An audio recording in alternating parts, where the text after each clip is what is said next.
బడి లేదని అటల్ పడి వాళ్ళు రకాలు ఎక్కువ వసూలు చేసి ఊరికి నష్టం చేసినందుకు నిలదీసి వాళ్ళకి ఇబ్బంది పెడితే లేదు. తదుపరి కొన్ని కట్టుకున్నారు, కొంత జాగా అట్లే ఉన్నది. తర్వాత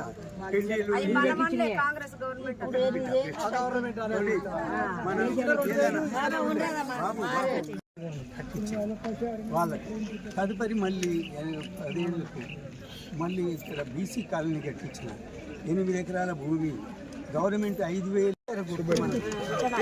అటువంటి మన గవర్నమెంట్ కనుక రేపు 2 ఏళ్ళ తర్వాత వచ్చిన తర్వాత అటువంటి కాలనీలు కట్టేయడం కానీ ఈ స్కూళ్ళు నేను చదువుకునే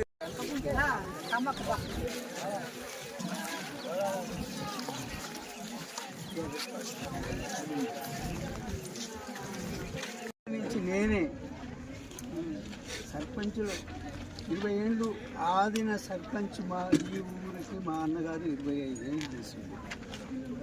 వచ్చింది ఈ శేష జీవితం 95 ఏళ్ళు 100 ఏళ్ళు నిండిన దానికి ఒక 5 ఏళ్ళు బ్రతికి వీళ్ళకి సేవ చేయాలి. కొన్ని తక్కువ ఉన్నాయి. నేను హరిజన వాడకు అనాదిన 5 ఎకరాల జాగా కొంచెం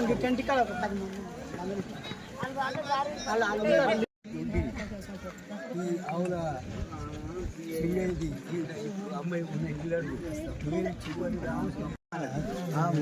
కత్తెర గుర్తుకే వేయాలి. నా గుర్తు నేను గెలవాలనంటే కత్తెర గుర్తుకే వేయాలి. మీరు ఆ కత్తెర గుర్తుకు వేసి ప్రచారం చేసి నన్ను గెలిపిస్తే మీ పెద్ద మనుషులకు కావలసిన వ్యవహారాలు, ఒకటి పెన్షన్లు, రెండోది ఏమైనా జబ్బులు ఉంటే కళ్ళ జబ్బులు, కుంటితనం, నొప్పులు, వీటికి నేను ప్రత్యేక డాక్టర్లు తీసుకొచ్చి ఏర్పాటు చేయించి అవి చేయిస్తా బృందా. అది మా పిల్లలు కూడా ఇక్కడనే 3వ తరగతి నుంచి ఇక్కడనే 10వ తరగతి వరకు ఇక్కడే చదువు. మన సమితి అయింది, హాస్టల్ పెట్టించాను. హాస్టల్ కూడా నేను స్వయంగా పోయి కట్టిన గురించి వచ్చి రీపేర్ పెట్టి ఇప్పుడు శిథిలావస్థకు వచ్చిన కొన్ని ఉన్నాయి. మళ్ళీ ఎందుకంటే ఇంటి దగ్గర ఉండి ప్రజాసేవ చేసుకున్నాను. నేను ఆది సర్పంచ్ మా అన్నగారు 20